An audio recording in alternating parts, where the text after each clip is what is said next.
All right, we are, what did we say our name was? From point A to B. Point A to B show. We are back in live action.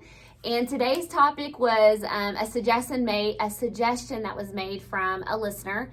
And so we want to try to tap into that. Again, if you have suggestions, feel free to message us, make a comment, and we will try to get a video out to you all so you can be educated in our points of the matter. So today's topic is going to be evaluations. When do you know when you should get an evaluation? How do you go through that process? What are some concerns? We're just going to talk through all of that and hopefully provide you comfort and direction in our points A to B. So sounds so good. I know, right? So, let's just get started. Again, if you're just now tuning in and you don't know the background, we are former special education teachers. We are also siblings. My name's Amanda. My name's Blair. And we're providers of, we do a support system here called Puzzle Pieces with multiple individuals with disabilities. And so we just share our insights to hopefully help to make an impact on the bigger scheme for families, educators, whoever's listening. We want to make an impact. And today we are going to do that as maybe you're a family member or a parent and you're navigating, should I get my child evaluated? How do I know the signs to know that process? So we're just going to give you our insights. So you want to kick it off? Sure. So the suggestion was to talk about evaluations and like how to start that, or how to know, should I get my child into an evaluation. And what I think personally, and I think Amanda agrees, is that go with your instinct. If you feel like something is off, or there is a missing piece, or there's a delay of some sort with your child, do not hesitate to set up an evaluation. Because it's not going to hurt them, even if it comes back and they're like, no, it's fine. I think that the biggest struggle that parents have probably is that they just don't want their kids to fall under a label and get stuck in a place. And yes, that can happen if you are not advocating appropriately for your child and if your child doesn't have the correct supports in place. But if you sense in your gut something is off, or if they are at a daycare or, in school and somebody is saying, okay, this is what we're noticing, personally, take that and go get an evaluation, because early intervention is best. And if the longer you wait, then the more regression and gaps and the more difficult it's going to be for your child in the future. So don't hesitate to do so. Because either A, they're going to say, nothing, or B, there's going to be something that is identified, and then at least you know.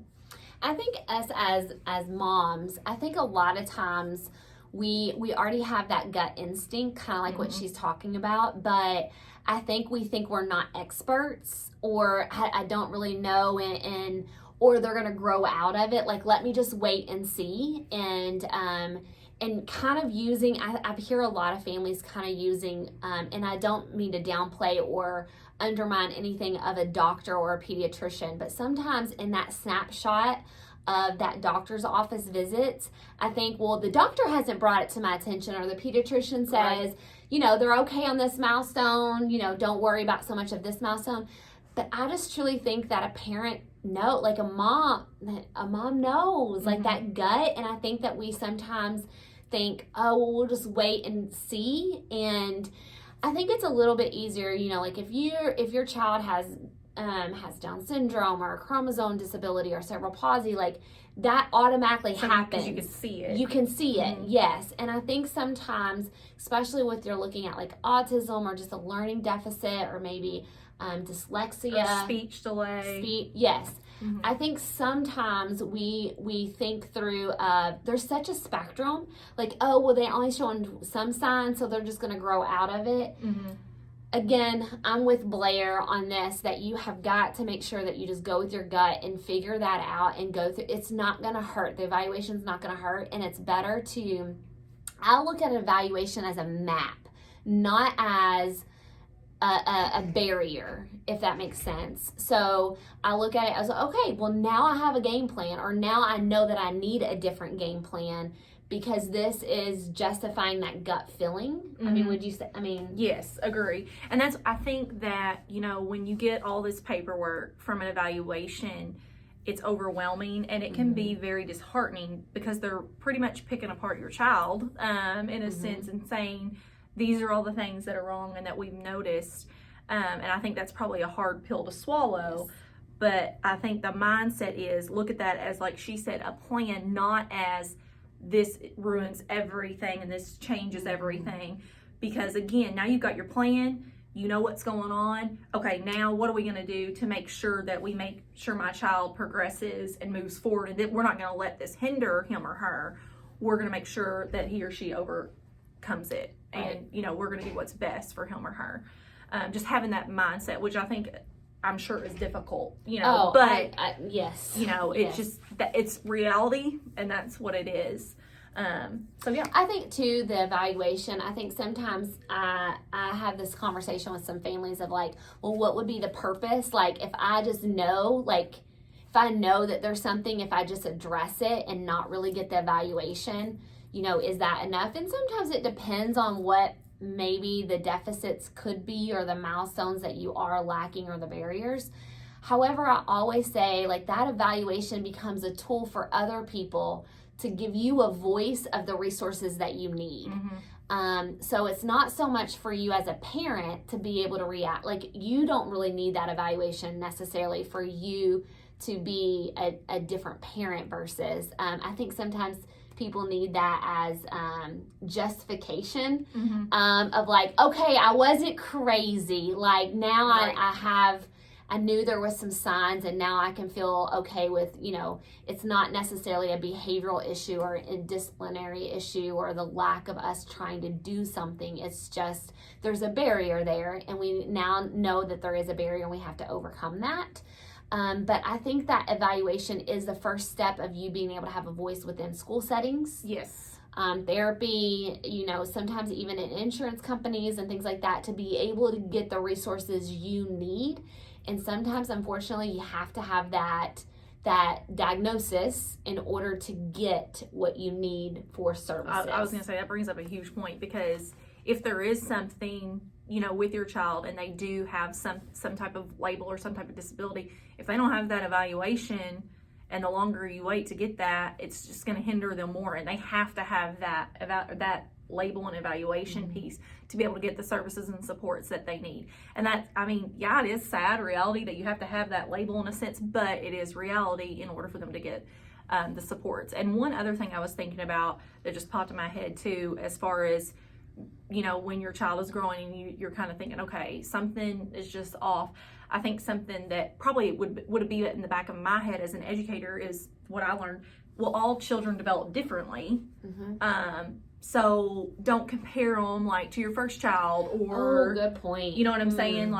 Because I'm just thinking of my nephews. My first nephew developed completely differently than my second one. So, and I'm sure your two boys the same way. Yes, absolutely. And so I think that, yes, that's a critical piece. Kids develop differently, and girls versus boys usually develop completely differently. But again, just go with your instinct and your gut.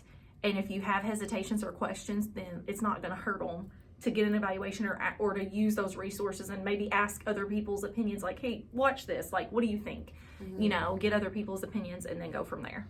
And so, again, we can beat a dead horse when it comes to this. And so, as closure and as we go forward, I think that one of the things that I see happen a lot of times with, especially moms, I guess, because that's who I talk to the most, but they tend to, if they see a characteristic of something, let's just use autism for an example, and they might see that they're not making eye contact. So then they search and they Google, my child's 7 and he's not making eye contact.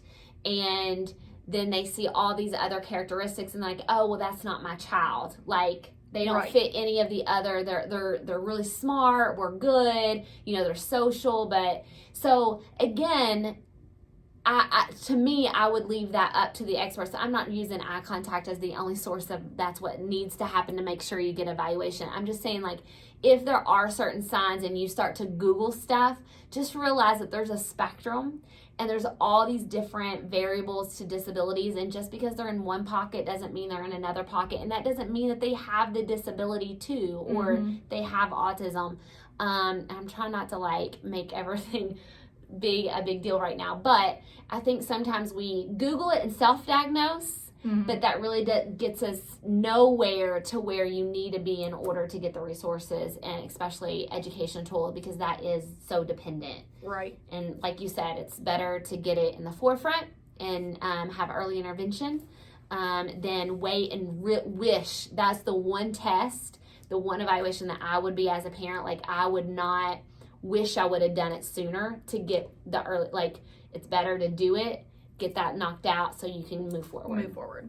Yeah, absolutely. I was gonna say, I think just handling, like, the other part of that question was just like, okay, after you get an evaluation, what do you do with it? And I think we've already kind of went over that, but then that's your plan. You move forward with that, you use the resources around you, ask those questions, but you're gonna have to be the one now, like, if your child is evaluated and they do have a label of a disability of some sort, then it is your role. Now you know you're their advocate and you have to play an essential role. And even if you have people supporting them, like a great support system, you still are their voice and making sure that they're getting what they need and the services that they deserve. Absolutely. And I'm going to say this because now I think that we need to do another video on advocacy. Like, what does it mean to be an advocate? So just look for that video as well, because we'll do that one. Yeah.